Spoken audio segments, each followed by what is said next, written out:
Welcome and good morning to another edition of the Friday Morning Commute. This is your host, Rovin Doug, coming at you a little bit later than I intended because of, technical difficulties. I blame technology.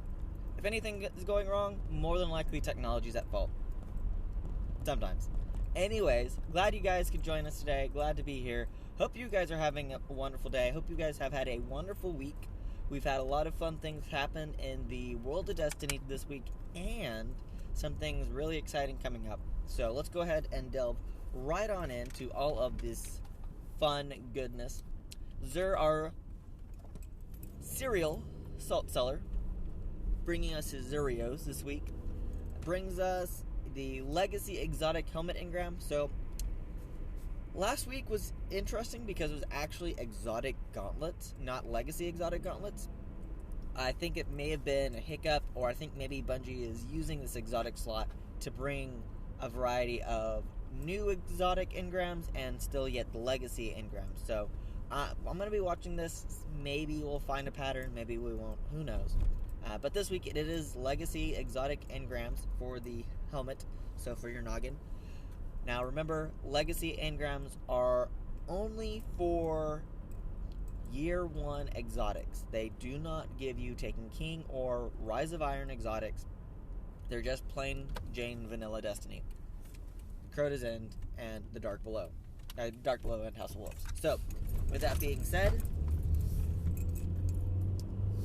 don't pick them up unless you want to complete your exotic collection for Year 1. Now for the Titans.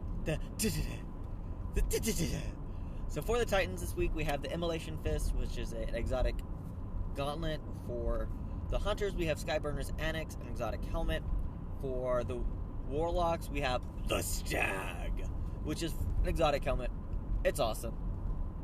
I don't know if it's better than the Ram, but if you can put an animal on your head, then you are a legend. For everyone, we have a Hawk Moon. Fly to the moon, young hawk.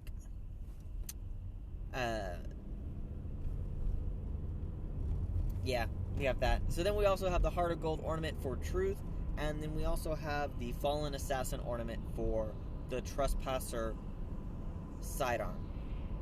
With this being said, Bungie revealed in their weekly update that we will be getting more ornaments for Bad Juju, Red Death, Thorn, the Black Spindle.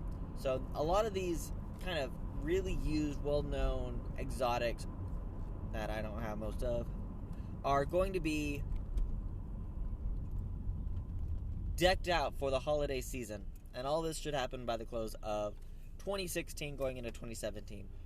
We're going to have the Festival of the Lost start here shortly.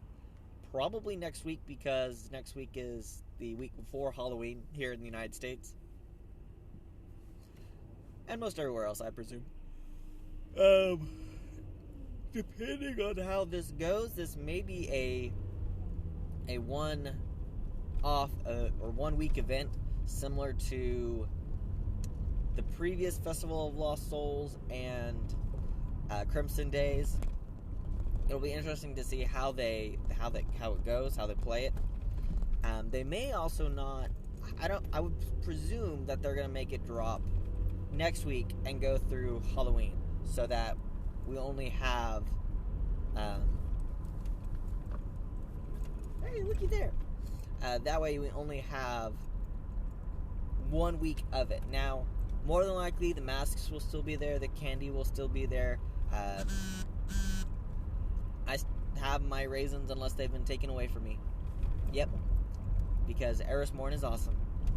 Eris Morn is awesome! Actually, there's a theory that she's the next Hive royalty, which would not be too far out there, except I don't know how well the Hive throne worlds translate to Guardians, or Fallen Guardians. So, with that being said, we'll see what Destiny 2 brings us, and if they bring any story of hers forward. So this week, the Wrath of the Machine hard mode dropped. A German team got the world's first.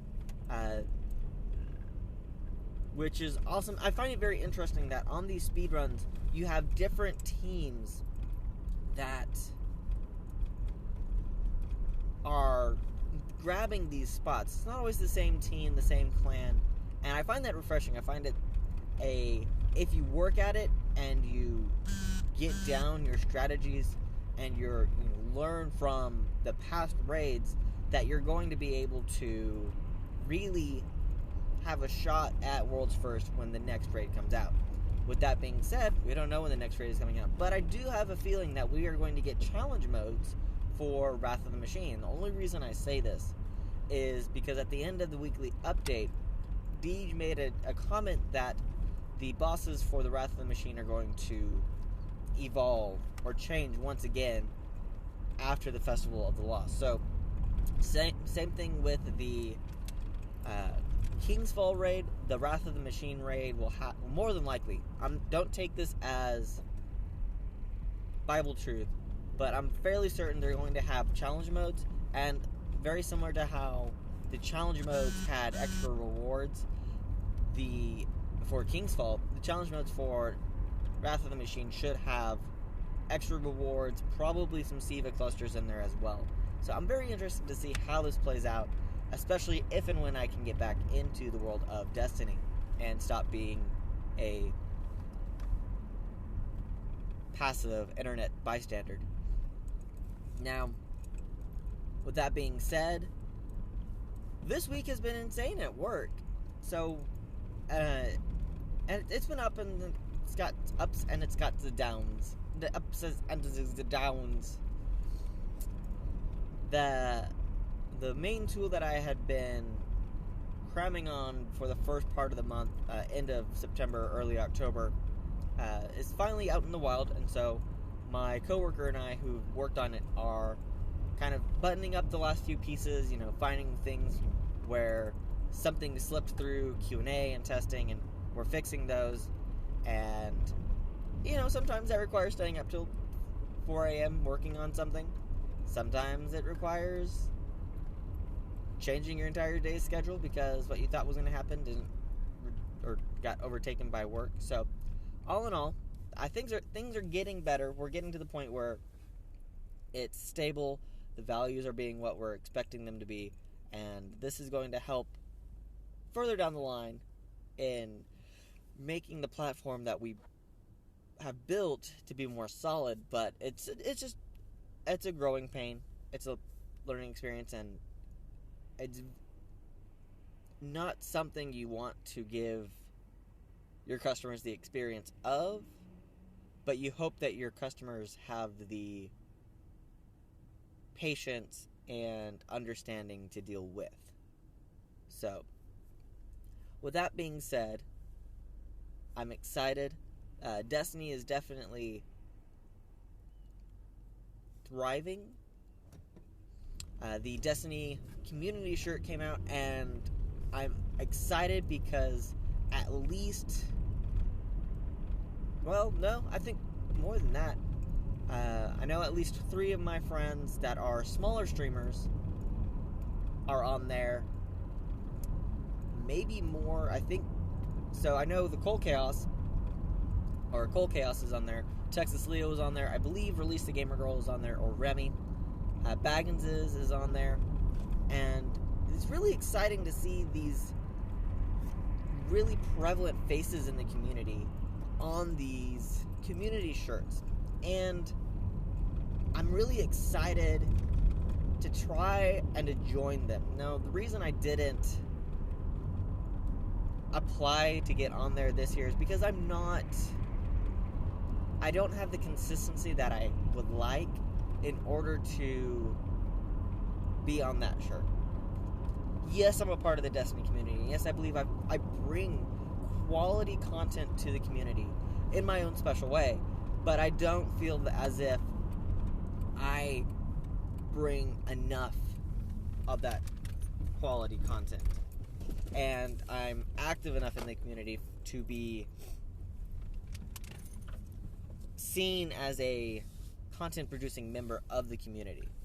And you may watch this and say, dude, you are insane and crazy, and you are totally a content-producing member of the community, and you should have been on that shirt. And I will say, okay, I'll try again. I'll try next year. But with that being said, I'm here at the office, so I hope you guys enjoyed today's show. I know it's short. I wanted to start a little bit earlier, but my phone was being a dork. So we'll go ahead and say what Xur has for us again, and then I will bid y'all adieu. So for everyone, we have the Legacy Exotic Helmet Engram. Remember, Legacy Engrams are only for Year 1 exotics, and you cannot get a Year 2 exotic out of them. They're more weighted towards exotics you currently do not own of that category, unless you have them all, and then I'm fairly certain it's an even spread. Now, for the Titans, we have the Immolation Fist Exotic Gauntlet. For the Hunters, we have the Skyburner's Annex Exotic Helmet. For the Warlock, we have the Stag Exotic Helmet. And for everyone, we have Hawkmoon. The ornaments this week are for the Trespasser and Truth. Heart of Gold is for Truth, and Fallen Assassin is for the Trespasser. I hope you guys have a wonderful week. Hope your weekend is awesome and exciting. I'm hoping mine will be, but we'll see how things go. As always, thanks for stopping by. Hope you enjoyed my Friday morning commute, and I will see you all Starside Guardians. Bye.